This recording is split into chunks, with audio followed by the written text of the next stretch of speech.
I had an amazing experience where I was in the backyard, and this was the night of Emily Bledsoe's episode on Beyond Skinwalker.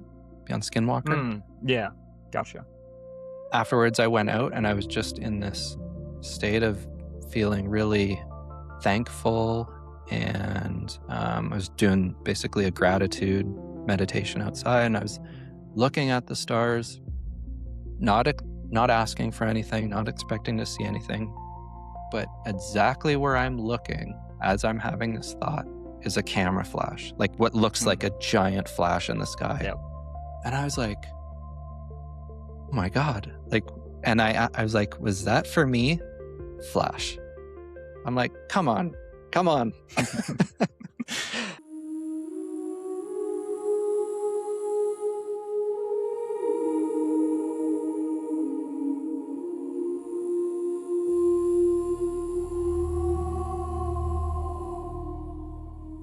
How's it going, everyone? This is Justin, and welcome back to Lights Over Loveland. I'm very excited to get into today's episode, but before we do that, a couple quick things. First, I have a free Discord for anyone who'd like to join a community of like-minded people where you can share your experiences, footage. You can just connect with a group of people who are like-minded and share the same experiences and are really trying to seek answers for what is happening. And maybe you can share experiences with someone else who's within the community, and it gives you a piece of insight into something that you've been searching for. So if you'd like to join that community, definitely check it out. Next, we have a Patreon where I have a tier that's just $5 a month where you get access to videos early, and you also get some behind the scenes content and stuff like that. So that goes a long way towards helping support me be able to get new equipment, be able to bring a better experience for everyone watching these videos. Next, I have an online merch store where I sell a bunch of awesome designs, hats, t-shirts, sweatshirts, coffee mugs. So if that's something you're interested in, definitely check out the link below, and that goes directly to helping support me being able to hopefully go to more events and conferences and share more experiences and just bring better videos to everyone out there. Also, you get some really cool merch that you can wear around that I wear all the time. It's really comfortable and I love it. So that's some of the paid ways you can help support. Of course, there's the free ways such as dropping a like, sharing this video, following, rating this podcast wherever you're listening. Quick side note, if you are checking out the podcast, I recommend watching on either YouTube or Spotify. There you can watch the video episodes where I include footage and things to help enhance the episode. So if you're listening on Amazon or Apple, it's audio only, and I feel like you're missing out on the full experience. So with all that being said, I am going to be going on vacation next week, so there will not be any videos. I've been posting at least one video, if not multiple videos a week for the last almost 3 years. So we're going down to North Carolina for a family trip. We're road tripping through South Carolina, North Carolina, checking it out. I've never been out there, so I'm really excited to get out there. We're going to spend some time in Wilmington. We're going to hang out on the beach. I'm going to bring my Psionics camera and probably my Sony. Hopefully I should be able to record some really cool things. And one of the hotels we're staying at is directly on the beach. I'm sure I'm going to be out there skywatching quite a bit. So I'm really excited. I can't wait to share with everyone. And then shortly after that, when I get back, it's only a few weeks before turning around to go to Psy Games, back to North Carolina. And I can't wait to film and share all of those experiences with you. I did go out and buy a brand new 360 camera, so hopefully I'll be able to record some new and interesting things to share with everyone.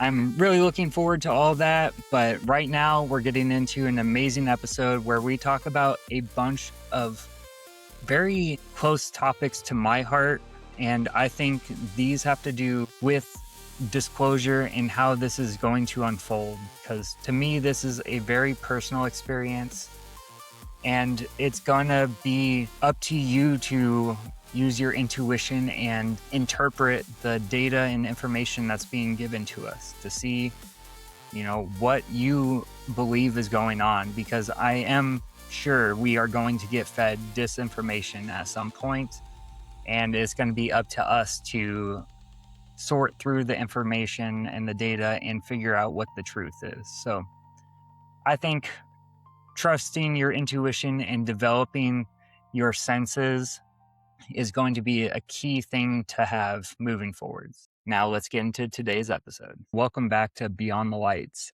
Today I'm very excited. I have an awesome guest. He is the host of the 1111 HQ podcast. Please join me in welcoming Shayne to today's episode. Shayne, how's it going, dude? Good, buddy. How are you? I'm doing great. I'm so excited to have this conversation today. And for anyone who's unaware, I did go on Shayne's podcast recently and recorded an episode that I was really happy with. I feel like that's probably my favorite podcast episode so far. So after Wow. this, go check it out for sure. But yeah. Yeah, it was a great heart level conversation. Yeah, I was really happy with how it turned out as well. Yeah, we got into a lot of really interesting things too, which is really cool. But Yeah. now that I got you on the other side, I'd love to get into your journey and how you got into connecting with the phenomenon and everything you got going on. Yeah.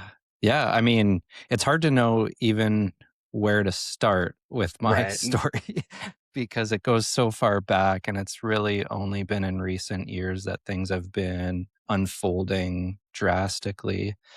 Um, but really looking back now, I realize that I had a lot of events in childhood, these sort of, I define them as spiritual experiences.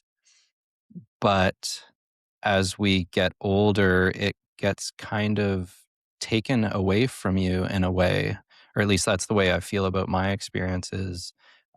These experiences were not cultivated and fostered as I grew older, just because we live in this, I keep referring to it as the secular materialist society where, um, we just seem to value, or our culture seems to value left brain thinking as opposed to right intuitive thinking. But yeah, and this in recent years has really been becoming more to my awareness, and had a number of wild experiences, out of body experiences, going to the Monroe Institute, experiencing precognition, stuff like that. So, um, yeah, I think one of one of the earliest big moments that I can identify happened when I was around grade 4, and I had a near death experience. Um, it wasn't a traditional near death experience where you go out of body. Gotcha. Um, Okay. I essentially I cut my arm very badly. So around the bottom, you can see, Yeah. like, actually split me open from here to here. Ooh. And what had happened was my parents. I was home. I wanted to go play at the neighbor's house because there was some kids there, and we were going to play hide and go seek. And my parents were going to go run an errand, and they wanted me to come with them. And I, of course, wanted to stay and play with the kids. So they reluctantly let me stay. And I don't remember if this was one of the first times I had stayed, home alone or without, my parents nearby. Uh, However, they went and did their thing. I was playing there, and then I ended up cutting my arm really badly, accidentally on a fence. And when it happened, I was obviously very scared. Yeah, for sure. um, but the strange thing is that I had this knowing that I was going to die. And I don't know really how to articulate that, like how you just have this knowing, but it was this overwhelming sadness that came over me that my life was going to be cut short. And I felt like I had so many things to do and I had a purpose. And I started praying in that moment. I just like was reaching out to God. There was no question in my mind in that moment that God was real, but I was reaching out. And then it occurred to me that my parents were going to come home and realize that their child had died and feeling what they were going to go through. And that caused me to really double down on that prayer where I was no longer praying for myself. I was praying for them and God, please do not do this to them. And that's all I could say. I was basically in this state of shock where I was just like, Yeah. please don't let me die. Please don't do this to them. Um, and luckily, the house I was at, the dad was former Canadian military Mm. and he realized what happened, went inside, got a tea towel, came out, tied it around my arm, threw me in his vehicle, drove to the hospital. But the amazing thing is that when we got to the hospital and they took off this towel, my arm was no longer bleeding. And which is really crazy because it was bleeding very badly earlier and it was a huge injury. Um, but after that happened, I didn't see it as a miracle at the Mm. time, and I don't know that I still do. It's something I still question, and I don't know what to do with it necessarily, but I know it opened me up to something. Like, I didn't necessarily realize it at the time, but it really opened me up spiritually, I guess, is the way to put it. And it wasn't actually really until I read Chris Bledsoe's book, UFO of God, and he talks about his dog Nellie having the cut on its neck, and then he preys on it. So when I read that, I was just like, oh my God, it took me back to that time. And I was like, is it possible that that prayer could have caused a miracle? I don't know. I mean, I really don't. I don't know what to I do with mean, it that. But kinda sounds like it did. Like, I mean, the way you were feeling, like you had unsettled business, your life was getting cut short, you didn't wanna do that to your parents. It kinda feels like I don't know if your guides were around and answered your prayer and helped you out, or right. if you were meant to go through that, and I don't know, did you learn I mean, it opened you up spiritually, so maybe it was to open you up and get you open to these things that you weren't open to before. Yeah, I think so. But it was really, that's an unconscious thing that Right. happened, right? Mhm. And so, yeah, I mean, I definitely feel like that's a, a real possibility. But there's also this implied sense of responsibility then that I've gotten a second chance. And what do I do with that? And that was kind of always my feeling since then, sort of under the surface, is like, there's more to this life. There's more that I feel like I have responsibility to, I don't know if accomplish is the right word, but just to assist. And it always had to do with spirituality, like spiritual upliftment, I guess. And yeah, that's been with me for such a long time. And it's really only been in recent years that I feel like I'm getting more in touch with that. Yeah. Yeah. That's actually, like, kinda similar to I mean, I didn't have the crazy experience like that.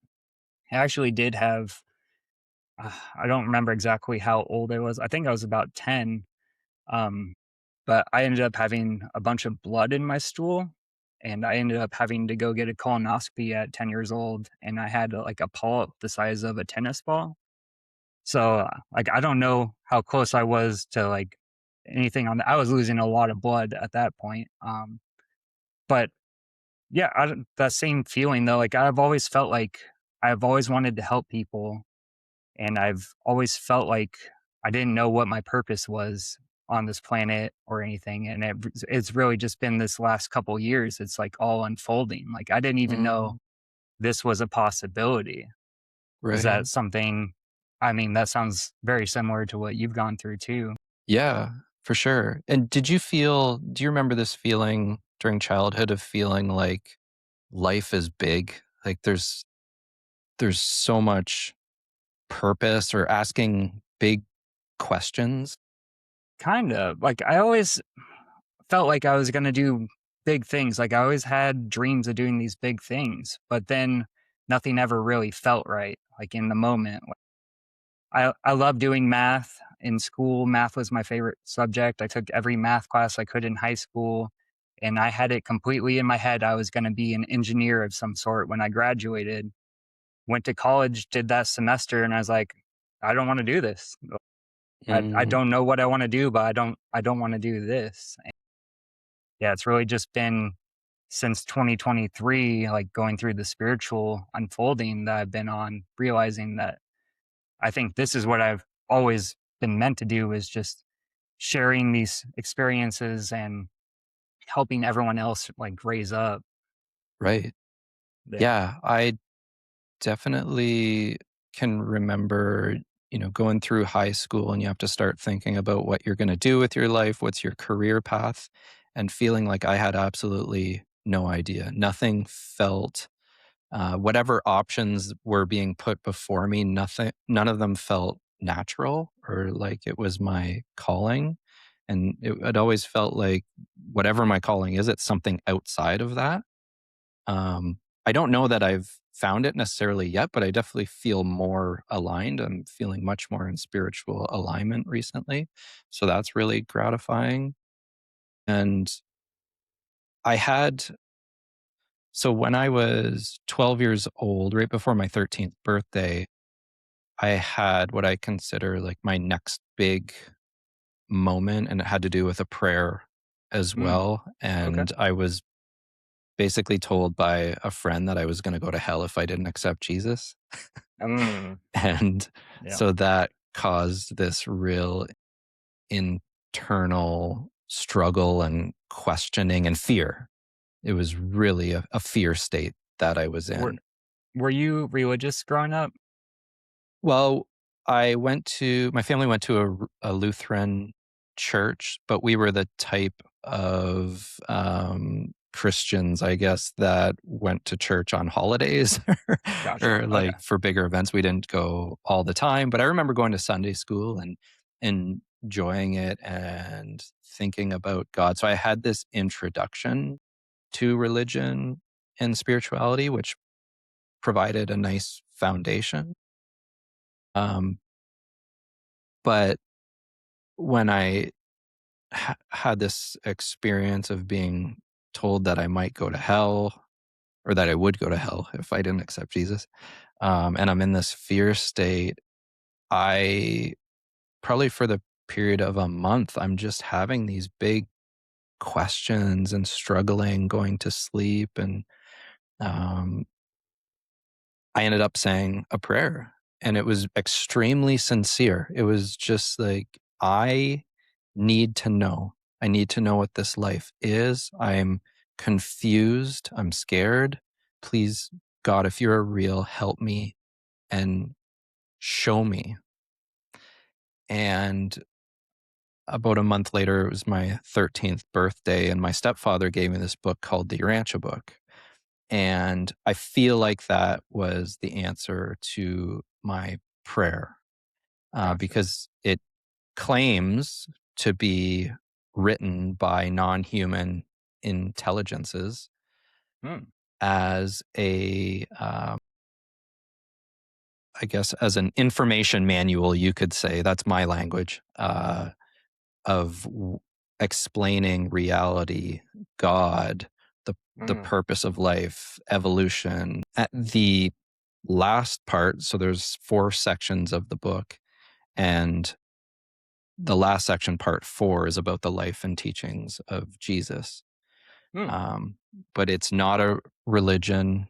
It is what I appreciate about it is there's not an authority to tell you what to think and believe.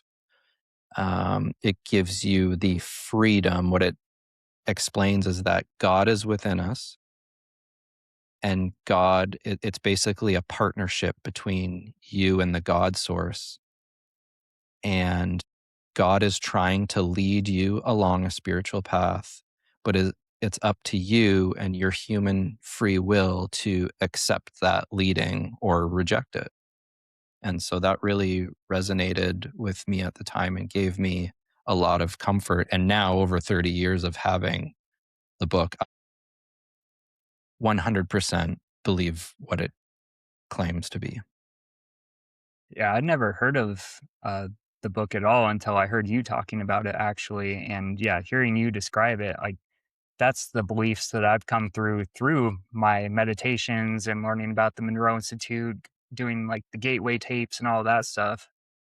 And really, it feels like we're all kind of just like slivers of that larger God source here to like learn lessons and experience all this. But Yeah.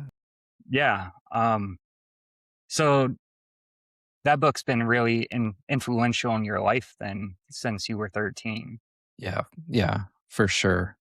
I had tried to share it with people in high school, and it seems like no one was sort of in my mental state or looking at life in the same way. And it kind of caused me to shut down.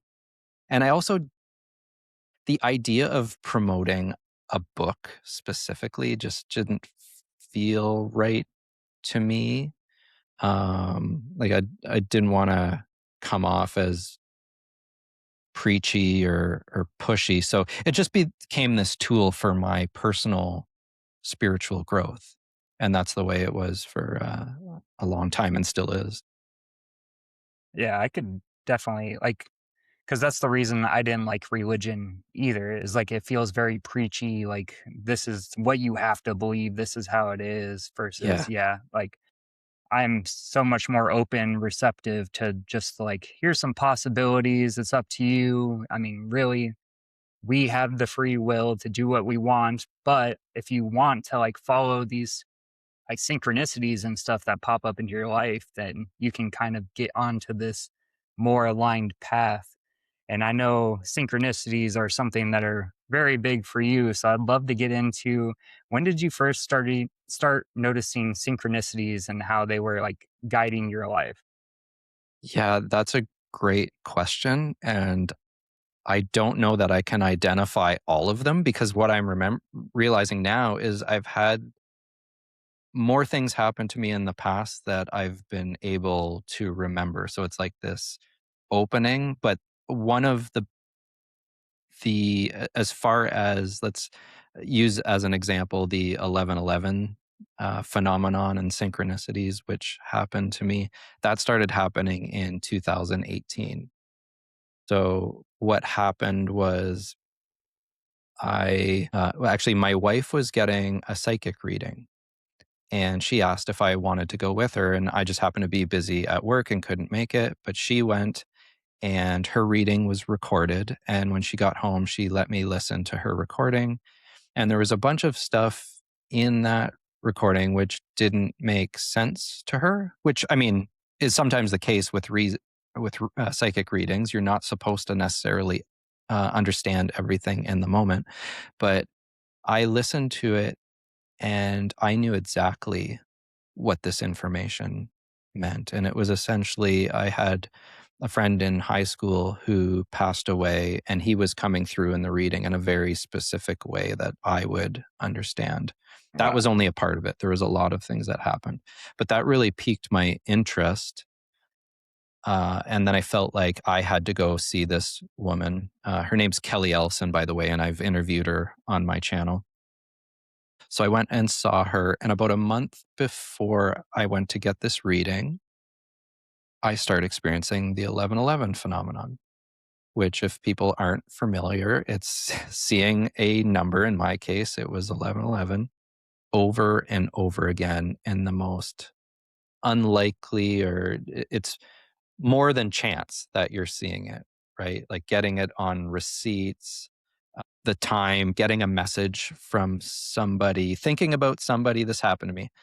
I was thinking about somebody I haven't talked to in like 10 years. They texted me at 11:11. Wow. And Yeah. anyway, so I'm just like, what is going on? It's kind of in the back in your consciousness, Hmm. um, but you're not really aware of it necessarily. But then you slowly start to become more aware, like, this is strange. But anyway, so I just had this question, like, what the hell is going on?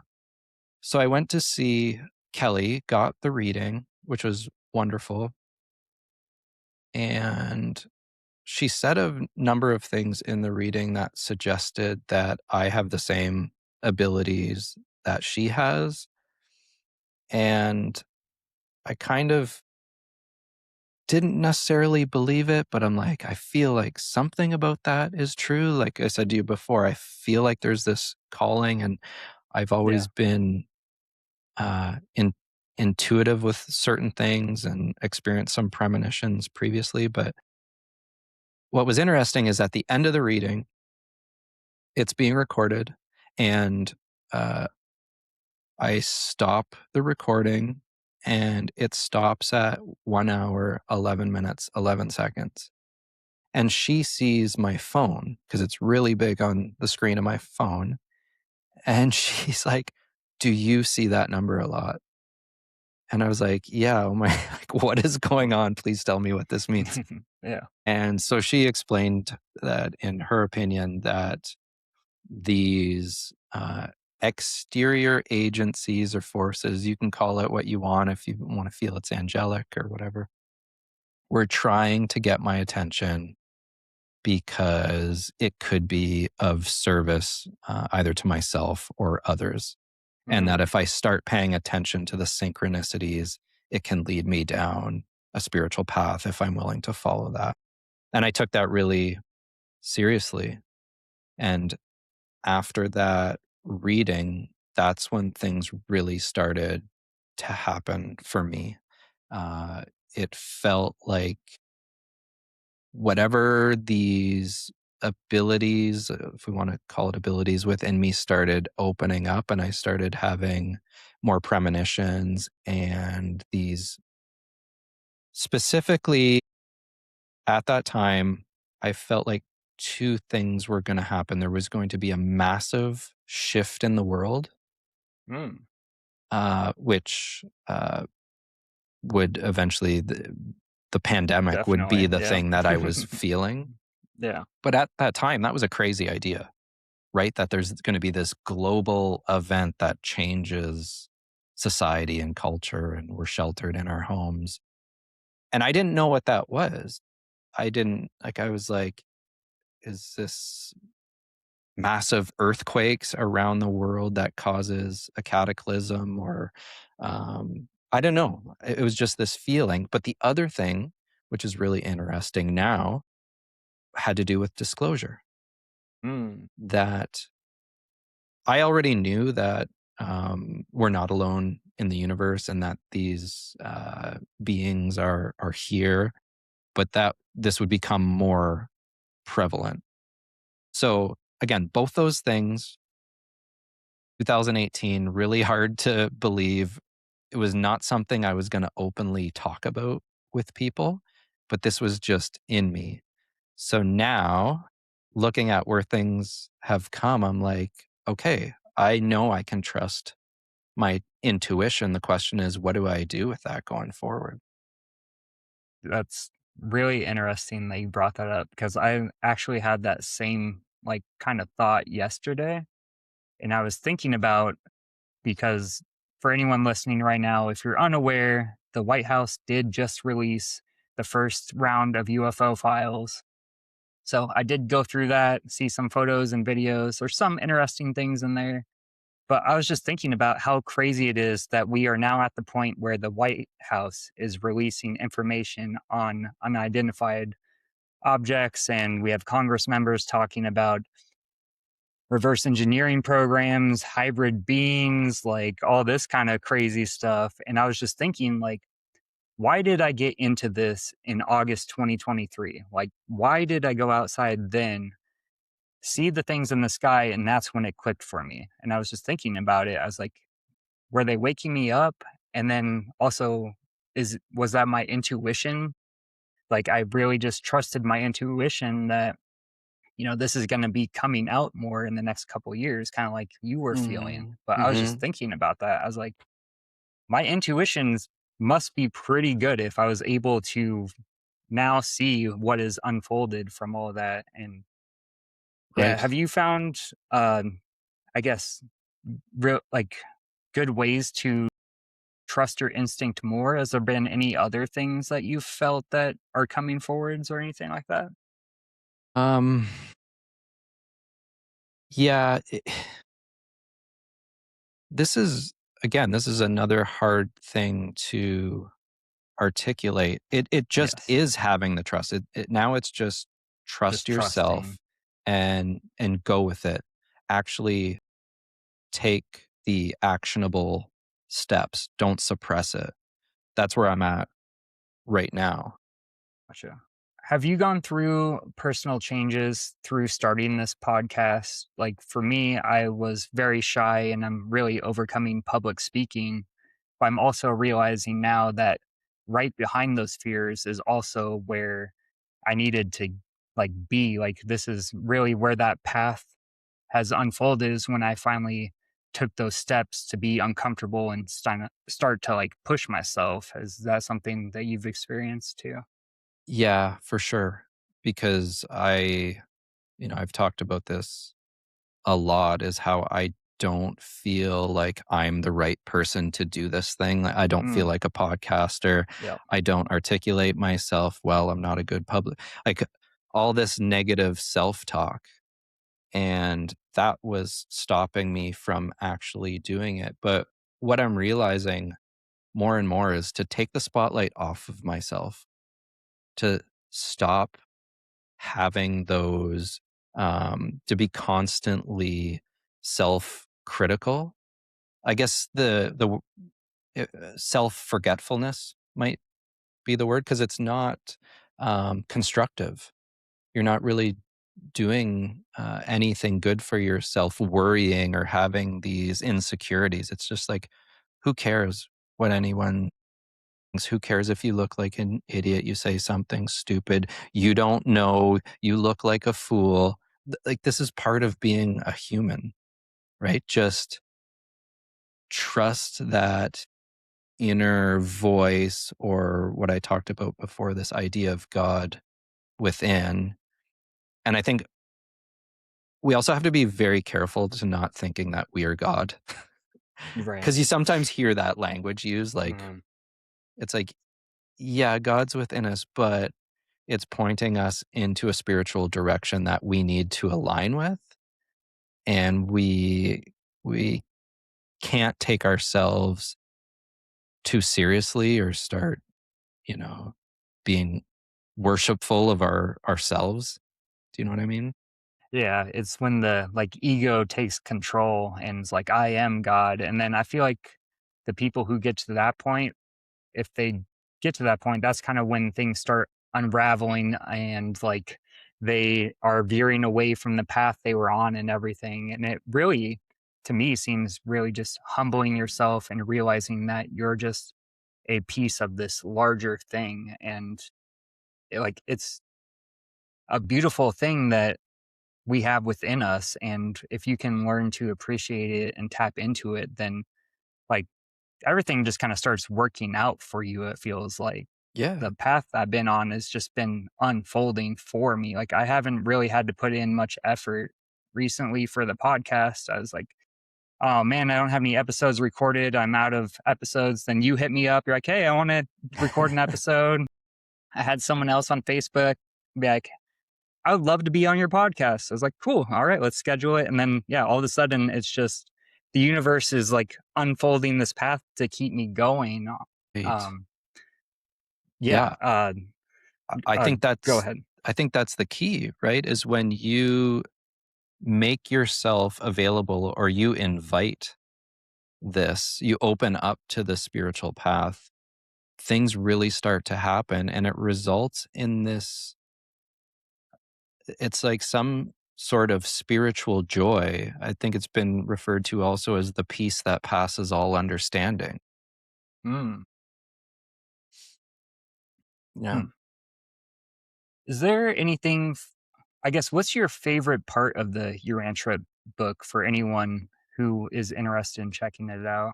Because I know it is, like, a massive book, correct? Yeah, so that's one of the problems or the reason that a lot of people don't read it. It's over 2,000 pages. Yeah. And Yeah. there's 4 sections. The first part has to do with God and deity and trying to give our human minds some sort of rational understanding for what that means, because God is a concept that's beyond our understanding. We can only grasp a limited amount of what God means. Um, the other parts of the book have to do with the universe, so like the physical universe. The third part of the book is about Earth and Mm, our planetary history. And then the fourth part, like I said, is the life and teachings of Jesus. But to answer your question, the life and teachings of Jesus for me personally is the most important part. And gotcha. again, this is something that's really hard to describe to people because it really is. It's like, how do you describe a relationship with somebody, right? If you love somebody, there's this history there, but how do you put into language how that feeling within you, right? Right. But what I would say is that what I appreciate about the book is it's given me a universal perspective. So an understanding of my place in the world and our place, like why you matter, why everyone matters in this process. Um, so yeah, that's what I'd say. I okay. I'm gonna have to check it out now. I'll start with the Jesus part for sure. Um, Jesus has always been like this topic in my life I've never known how to feel because it kind of got Sure. tainted with religion growing up. Um, my family was Catholic growing up, not like super Catholic, but we'd go to church every once in a while, and we did that until I was about 10. And I just remember it feeling like this is the God you have to believe in. If you don't do these things, you're going to go to hell and all that. And to me, it just was like, well, that doesn't really resonate. So I'm just going to Hmm. not believe in it. But Yep. so I've kind of had this strange relationship with like Jesus, I guess. I've never really known what to think. And then just recently going through the spiritual awakening, realizing that a lot of the things he was teaching were actually what I've come to understand. And it's not the things that have been preached at church. And really, like, as he said, like, don't worship me. Like, God is within all of us, and you all have this ability. Um, I just wish that we could figure out a way to have people open up their minds to think of, like, I guess, spirituality in this new way instead of Yeah. the religious dogma that has been pushed out. Right, for sure. And yeah, there's a lot there when it comes to Jesus, and I totally get that, right? It's like if you're in a situation where somebody you know tells you something negative about somebody, and then you go meet that person and you find out it's totally untrue. It's just, I don't know, it's so unfortunate, but there's an aspect to that, in my opinion, that's been by design because of our planetary history. Why is it that we know so little about our planetary history? Well, there's reasons for that. And we can all, if we choose, look into that. You know, the Urantia book has been my path. Doesn't mean it has to be your path or anyone else's path. But if you sincerely desire to know, you want to know truth, you want understanding, like I said, of your place in the universe, that information is available. It might take time to find that thing for you or find your path, but it is available. Hmm. All right. Yeah, I'll definitely. I think I think it was on like Spotify as an audiobook or something too. Is do you know? I feel like Uh, I know it is. I have it on Audible. It could be on Audible. Spotify. I'm Okay. actually not sure. I'm just not great with reading, so if I can just like throw it into an earbud and listen to it, I'll definitely Sure. give it Well, way a- more time. actually, it's available for free online, Awesome. Perfect. and on the website you can listen to it. So yes, it is available Awesome. to listen to for free. Cool. All right. Maybe let's get into the Monroe Institute a bit because I know you got to be a part of a very special Yeah, group of people for the Gateway experience. So, yeah, if you could just explain what you got to experience and how it was for you. sure. Yeah, my path to the Monroe Institute was really interesting because in 2009, I started experiencing spontaneous out of body experience and had no idea what was happening to me. So, for me, what would happen is when I was waking up, I would find myself in this vibratory state where my whole body is vibrating and I hear a whooshing in my ears. And again, I'm coming out of sleep. So you're coming into your normal state of awareness. And as this is happening, I become conscious of the fact that I'm in this vibratory state. And then I get scared. And as soon as the fear kicks in, it stops. So the first time this happened, I get scared, it stops, and I feel like my body falls about 3 inches back into the bed. Gotcha. And for me, it also only happens when I'm lying on my back, never when I'm on my side.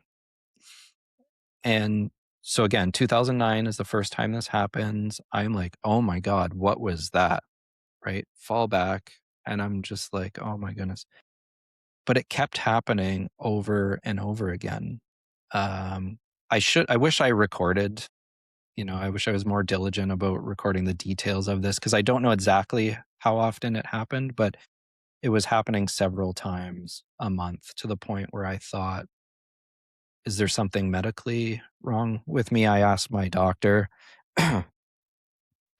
They had nothing, the medical system had nothing to offer me when it comes to out of body experience. Yeah. That's the Um, same as Robert Monroe, too, just to point out. So that's right. really interesting. Yeah. Yeah.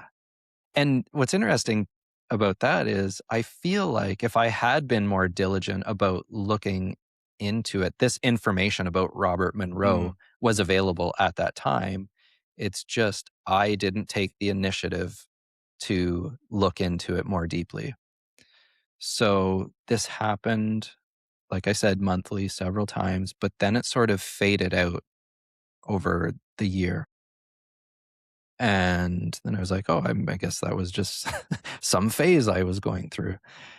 Uh, but then it started happening again.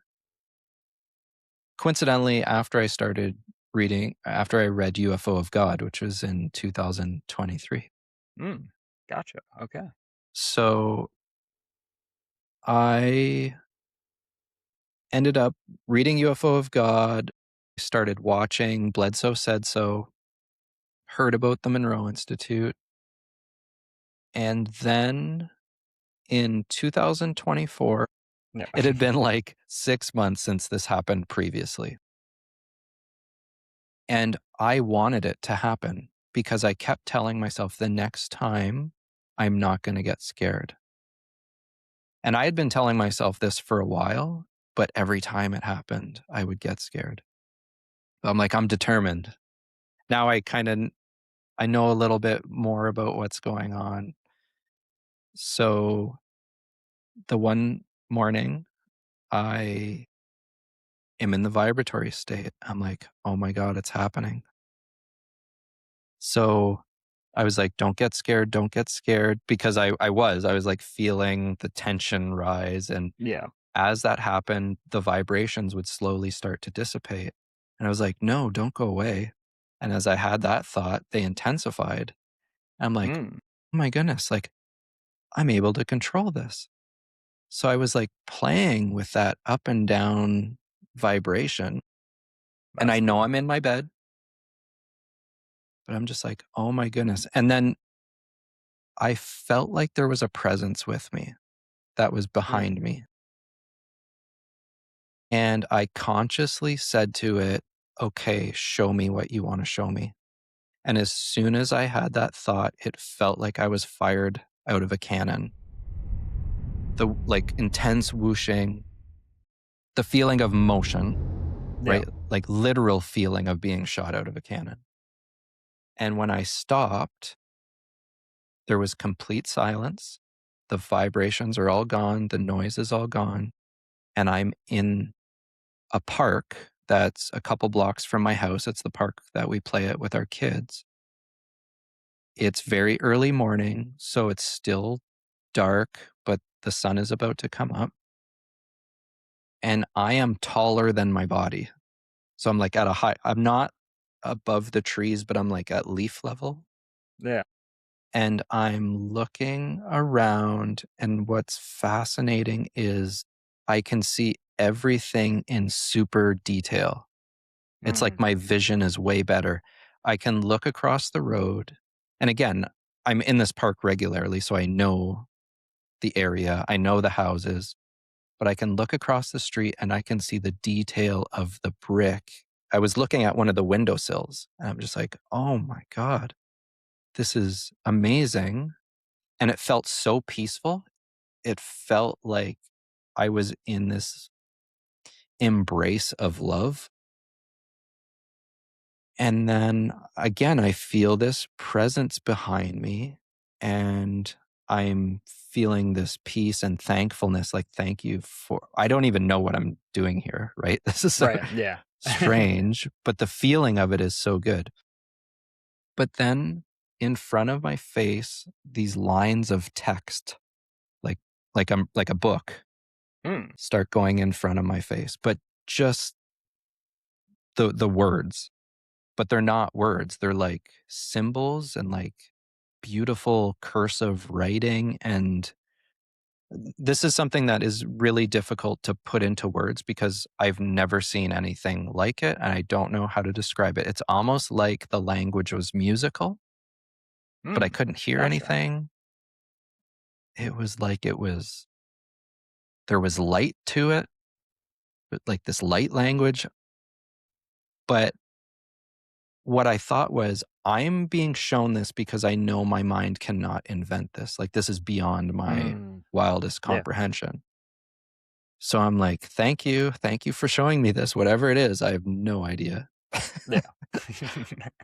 But after a while, I'm like looking at the writing and then looking back to the houses and back at the writing, and it's still coming down. And I'm like, in that moment, I was saying to myself, remember this. This is Mhm. a real experience. This, I know I'm not dreaming this. It was hyper real, like more real than real. And then I said to the presence, whatever was behind me, I don't know if I can get anything more out of this. Like, I don't know what to do now. Mm, And when I had that thought, I just woke up in the right, bed, right. or I was back in my bed. And dude, I just sat there for a while because what do? Right? I was giddy, like laughing, like, oh my God, I did it. I overcame the fear. And then the overcoming of the fear gave me this experience, whatever it was. But the thing, to get back to the Monroe Institute, which is where we were going, this, Well, real quick yeah, yeah. before, when you got shot out of the cannon, which was it, like, feet forwards? Was there a certain direction that you felt the movement? Yeah. So I was literally felt like I was moving in the direction of the park. That's interesting. I've never thought about that. Because I think I can't remember if we went into it on your episode, but my second out of body experience, it felt like I got shot out of a cannon too, Right. but it was feet forwards. And it felt like I Okay. was on a slip and slide because I could feel my sheets sliding under my fingers. Yeah, But yeah, I yeah, that remember you saying same that. sense of movement, like extreme movement, just Yeah. I don't yeah. even remember because of the chaos of the motion. It's just like, "Oh Mm. my god, what is going on?" Yeah.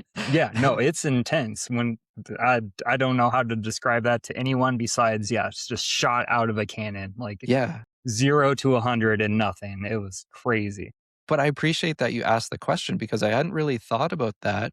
I knew I was in my bed, but the direction of the motion that I felt was towards the park. Gotcha, okay. So that's interesting. The other thing that's interesting too is shortly after that, I told this experience to a friend who had been to the Monroe Institute, and he was like, "You know what they call it when you're like with a group of people at the Monroe Institute and you meet up in this consciousness space, like in your meditations and whatnot. They call it going to the park." Oh, And yeah, I was that like, makes sense. "Oh my God." So I feel like this experience for me was curated, and it was curated for specific reasons. Some of them I feel like I still don't know, but one of them was to get me interested in the Monroe Institute. So after that, that's when I really felt like, okay, I want to go to the Monroe Institute really, really badly. I Yeah. have to go there. Dude, I wanna go so bad. I wanted to go during the Bledsoe event and everything, but I just couldn't make it happen, but yeah, yeah, I'd love to hear, how was it for you? You got to go with a group of really amazing people. Yeah. Well, yeah. So this was Ryan Bledsoe's event that he Yes. put together at the Monroe Institute in May of 2025. And again, this is another thing where it's like, how do you put these things into words? I can tell you some of the things that happen that are wild, but it doesn't even scratch the surface of the spiritual implications for me. Um, but we got there, and just to be in that space, we got to be on the top of Robert's Mountain in Robert Monroe's house, just hanging out in his living room and kitchen was incredible. And then for anyone who doesn't know, at the Monroe Institute, you listen to binaural beats. Uh, in your room, you have what's called a check unit, and it's like this little comfortable bed inside a closet. And you pull the curtains closed, put on your headphones, listen to the binaural beats, and do, the meditations are approximately half hour, 45 minutes. And you've done the focus levels. You're familiar with them. Yeah, I'm assuming they're legit. I got them off of Reddit a couple years ago, but I've also gone to there was someone local and down in Denver who was doing like gateway meditations actually. So she partnered with the Monroe Institute and was doing weekly meditations at the library. So I went there and did that a couple weeks and they were the same exact ones I was Mm, using. So I think they're legit, but yeah, I've gone through all the way through to Focus 27, I believe. okay. So, yeah. Well, so that technology really helps facilitate these Yes. different states of consciousness. And so there are different levels, different tones that they use. And then it's basically an exploration, right? You go in and you just experience these different states of consciousness. And because I had out of body experience prior, that's what I thought I was going to go and experience. Mm, But that's not actually what happened. I didn't have any out of body experiences there. What I did get was premonitions mostly. And okay. so I would start seeing things or experiencing things in my meditation. And then later that day or a couple days or months later, these things would start to happen. And it really makes you question time and what time is. Um, one of the big things that happened for me that was a real wow moment was I was in Focus 15, and for a while I'm not experiencing anything. It's just like blackness. And then, sometimes color patterns will emerge, or y- light, you'll see light and it might turn into something. But the whole thing for me is to just go with it. Just experience, be open minded, and experience whatever you're meant to experience. And so in Focus 15, I get the image out of the blackness. It's like a man and a woman, but I'm just seeing this vague outline of them. Hmm. And I hear the man say to the woman, "Oh, I have to remember to." And then there's a pause, and I hear the word vehicle. And I was like, "Oh my God, that was so, like, so real, out of the Mm-hmm. blue, right? Out of nothing, this thing that I experienced." And I asked myself, I'm like, "Can I see that again?" And it replays the man Oh, and the woman. nice. And I also realized that behind them, it's like they're in a music studio, because I kind of see buttons and dials Mm, behind them. But again, the man says to the woman, "I have to remember to," and then there's a pause and the word vehicle. And I'm really excited then, because like it replayed. yeah. How strange is that? Yeah. The same thing twice, so vivid. And so about 5 minutes right after that, nothing, back to blackness. That's just like this, it's this thing that pops in and then it's gone. But about 5 minutes later, I get the image of a child's bike. There's actually two bikes, and they were lying on their side in front of the door of the Monroe Institute. And one bike had training wheels on it.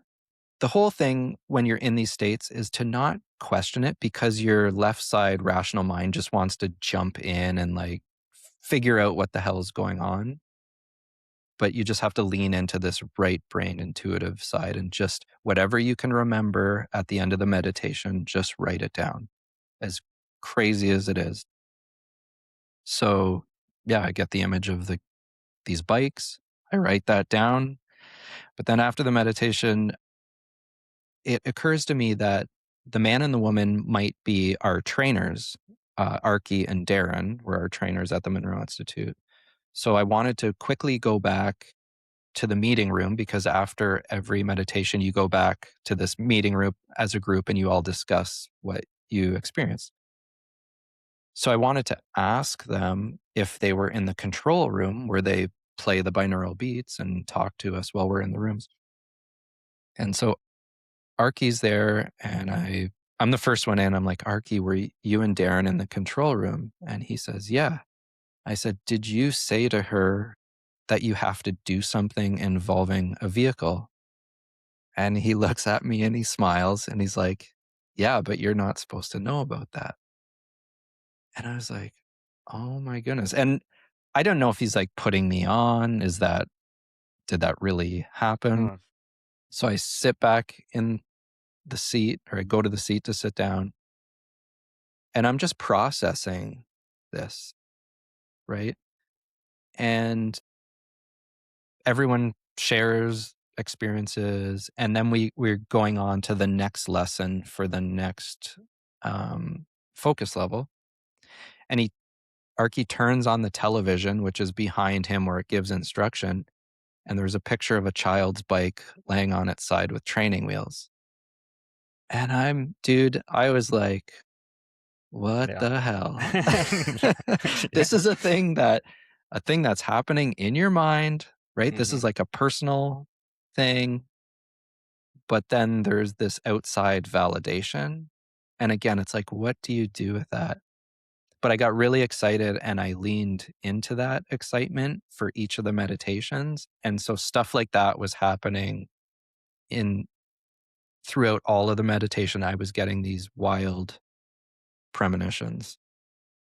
That's so cool. Yeah.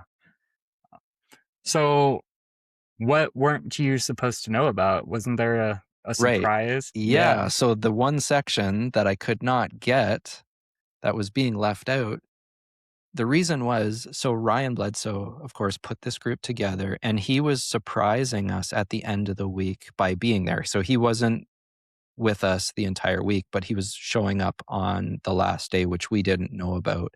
And Arky was saying to Darren that he had to remember to do something for arranging Ryan's vehicle to get him Gotcha. up to meet us that last day. So it was a surprise. But that's super interesting because I'm getting this information, but whatever the process is or the agencies that are facilitating me getting this information, they did not divulge the secret. Yeah. That's crazy. It's like they didn't want to ruin the surprise for you. Right. Exactly. Isn't that Yeah. Yeah. crazy? That's so crazy. Yeah. Man. Yeah. I really want to go to Monroe Institute. It's It kind it's of it's it's kind amazing of to unfortunate now too, because like they're becoming very popular. So you're gonna have to book like I think like a year out in advance now for a retreat, which is pretty crazy. yeah. I definitely still I highly, highly recommend it. Ryan is also doing the private gateway events in That's North right. Carolina. I did one of those in November. And yeah, I think the thing is it's the personal nature of this of all of this, where I think in life so often we get our information secondhand, or it's like we want an authority to tell us what's real. And these types of experiences are for you, curated for you. It has nothing to do with anyone else telling you what's real. You're experiencing it for yourself. Definitely. And I think that's probably a perfect segue to get into disclosure a little bit too, because that's how I feel the orb phenomenon is too. It's a very personal journey, and you're going to have the experience, it feels like, when you are meant to have it. And it's going to possibly, if it resonates with you like it did for me, it changed my entire life. And Mm, hmm. that's something that, like, I wasn't interested in UFOs or anything growing up, and now my entire life revolves around creating these videos to try to share information about that this is real, this is Right. something that we can all connect with. Yeah. Um, but I'd love to get into your um, experiences with the phenomenon as well. Have you been able to go to the like a Bledsoe Skywatch then too, or Yeah. So a month before going to the Monroe Institute, so this was April of 2025, I went down to Wilmington, North Carolina to meet the Bledsoes and did a Skywatch with them. And yeah, this is another thing that was really personal is I've known about the fact that we're not alone in the universe and these things are visiting us, which for a number of reasons. And when I read Chris Bledsoe's book, I had this internal knowing that this guy's legit, this is real. And a lot of people, their path to spirituality is through the orb phenomenon. Like you're a great example of that. And my path was another avenue, but they're all tied in. Like this all has to do with personal spiritual growth. So I knew this was real, but I didn't need to see it, if you know what I mean. But I did have the desire to see it in a group. It was like I don't have to go mm, out in my backyard and witness this. I already know it's real, but I would love to see it in a group. And so that's what I asked for. And I specifically asked to see it with the Bledsoes. that's And awesome. Yeah. what's interesting is when I went down to Wilmington, North Carolina, on Friday night, they were doing a Skywatch, which the Bledsoes were not at. And I went to the beach and I didn't end up seeing anything. And other people did.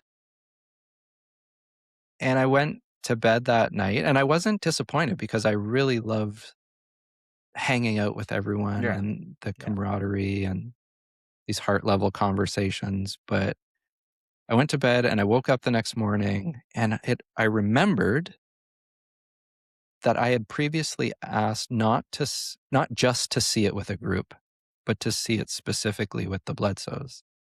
And so the Saturday night is when the Bledsoe Skywatch was planned, and I was just like, "Tonight's the night, baby." Yep. And, yeah, it was a magical experience. We went out to the beach. That's when I saw my first orb, and then after that, I started seeing them by myself. It's interesting because I never take out my phone. Mhm. I Gotcha. I don't feel the need to prove it to people, or that's necessarily my role. I really appreciate everyone. Like, I think that is the role for a lot of people, like yourself or Corey are good examples. Um, but I specifically, it seems I have two orbs that show up for me if I'm sitting in the backyard, but it's at specific times. I have to be in a certain state or a prayerful or thinking about something specific or someone, and it's this validation. Uh, it's it's really a beautiful thing. Yeah. I was actually thinking about earlier when you brought up you're praying when you had your injury on your arm, and I was thinking about like when I'm skywatching too, like it very much is like saying a prayer basically and trying to just like tap in. But what I've come to realize is it seems to be very powerful when you speak words out loud too, because that's something like I'll go out, set up my camera, and ask, okay, if you could please just show up where my camera's pointed. That's where like most of the crazy things seem to show up. So it just feels like this kind of relationship or something that you're working with out there. Yeah, Um, yeah. yeah, exactly. I had an amazing experience where I was in the backyard, and this was the night of Emily Bledsoe's episode on Skinwalker. Yeah. Gotcha. Afterwards, I went out and I was just in this state of feeling really thankful, and I was doing basically a gratitude meditation outside, and I was looking at the stars, not not asking for anything, not expecting to see anything, but exactly where I'm looking as I'm having this thought is a camera flash, like what looks like a Hmm. giant flash in the sky. Yep. And I was like, "Oh my god!" Like, and I was like, "Was that for me?" Flash. I'm like, "Come on, come on." I know. Yeah. I've had that same experience. I've even been able to record it, luckily. But yeah, it's just unless you're there, like experiencing it, like to the person watching, it's like, oh, it's just that's a coincidence. That didn't happen because of you. But when you're out there, I can think something. The second I think it, as I'm starting to try to say it, like something will show up. Yeah, It's just like tapped into your consciousness. It seems like it's e reading your mind, basically. exactly. Oh, yeah. Thank you. Can I get another flash, please? Yeah, it was below the dipper hand. Oh, there it was again. Thank you. How about another flash, please? Thank you. And another flash, please. Thank you. God, Holy Spirit, Spirit guides, thank you for everything. It'd be absolutely amazing if you could fill my frame with phenomena that I may show to other people to awaken more people. Wow. Holy cow, that one is very bright white. Wow. Thank you so much. Thank you so much. That was amazing. Yeah, Yeah. when we were at the Monroe Institute, we had an amazing skywatch. Corey has a video of it up on her channel. We had these orbs coming up over Roberts Mountain.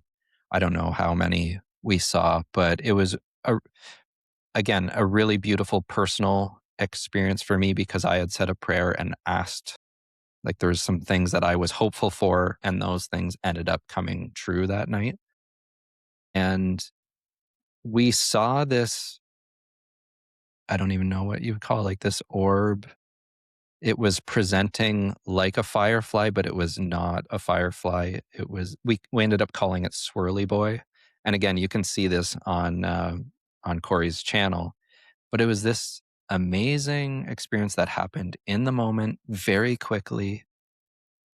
And one night I was out in the backyard thinking about Swirly Boy and how cool it would be to see that. And again, I don't normally ask for these types of things for myself, but I'm in this mindset of sending out love to the universe and thinking positively and remembering that moment of being at the Monroe Institute and seeing Swirly Boy. And I'm like, just thinking that would be so cool to see. And in my backyard is a tree, and I see a flash in the tree. And again, I'm just like, was that for me? And now it moves like Swirly Boy. Mm. And I just get goosebumps. Yeah. I'm like, oh my. And this was one of the first times I was like, can I film you? And it flashed. So I got out my phone, and I do have a video Nice. of that one. And people would look at that and they'd go, it's a firefly, dude. And I've lived here for like 10 years now. I've never seen a firefly. But you're telling me the night that I was out having these thoughts, that's when this firefly shows up, you know? But the rational brain. Yeah, it's crazy. Yeah, because to the person experiencing it, it's just, it makes perfect sense. There's nothing like, it's very real. It's very just happening to you in the moment. But Yeah, to the person online, it's just, oh yeah, that's just a bug or an insect or whatever. right. And um, I've been really trying to, like, we've been putting on the Skywatch events. We actually have another one coming up this coming Saturday. Hmm. Um, So I've been trying to give people the opportunity to come see this in person for the people who are skeptical. Be like, if you don't think this is real, I ask you can come check it out for yourself. Just keep an open mind, like, and be open to whatever you do see. I was actually out skywatching, what was it, 2 nights ago, and I feel like there's this shift going on in me, kind of, because I used to be able to record, like, most of the crazy things I saw, I recorded. And then I created the video called The Phenomenon on my page, which is like some of my best videos. And I kind of felt like I didn't really need to share and skywatch that much anymore. Like, I'd been going out every day for 2 years. I was kind of burnt out. And I've just been slowly starting to skywatch again. And I had this crazy light thing swoop down through the trees in my backyard. Now, of course, this is one of those times where I'm like, I really wish I had it on video, but it seemed to do like, it like came down, it like split and like twirled, and then like swooped back up and disappeared. But it was like in my yard. It wasn't out in the sky or anything like a shooting star. And that was the first time I've seen anything like that. So I kind of feel like things are definitely ramping up Mm. recently. Oh, it feels that way for sure. Yeah. The amount of people, it's not so much, is it ramping up, but why, Right. right? Yes. What is this in Why? response Yeah. to? And then, which leads to the question, why are they releasing the files now? Like, is something coming that they Yeah. have to get ahead of? Yeah. Yeah. Well, um, let's just say shaping the narrative. that too, yeah. Which is really, No, I try to stay like optimistic on it and everything. Like, I'm happy they did release stuff and they are starting to be transparent. But yeah, I'm really curious to see where the narrative's going to go, Right. because I know right now, like the news sources, they're talking about it. They do seem open and curious to what's going on in these videos. But when we get into genetic hybrids and all that stuff, like what's the narrative going to be that's pushed out? And Yeah. Fear. we keep hearing fear, and we keep hearing that potential for an invasion. I keep hearing people put it Yeah. out or whatever, but Yeah. I kind of just hope that people, I kind of feel like people are waking up right now. We're learning how to trust our intuition, like me and you were doing. And I feel like that's so we can trust what we start seeing in the sky. Like, we're going to be the ones who have to be the judges for ourselves. Is this something that's here in a positive or negative way? And it's really going to come from that internal knowing. Yeah, absolutely. And more deeply, what does this mean? Like, yeah, we're seeing these things, but what does it mean for us as humanity? You know, where are we going? What's our purpose? And for me, it has to do with alignment with spiritual values and the spiritual evolution, individually and collectively, aligning ourselves with love, truth, beauty, goodness, compassion, all of these things that's what I refer to as spiritual values. I think that's whatever this phenomenon is, that's what it wants. It's an invitation to us to grow spiritually. 100%. Yeah, that's where I felt as well. Dang. Well, that might be a good spot to wrap up, unless, do you have any other things you want to talk about? No, buddy, if we keep talking, we could go for another hour or two. Yeah, easily. We can save it for a future episode. Yeah, that's right. Yeah, for sure. Well, thank you so much, Shayne, for coming and doing this episode today. Yeah, thank you, buddy.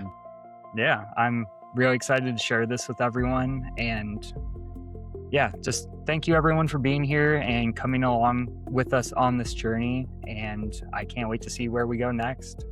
I'll see you all later. Peace, buddy.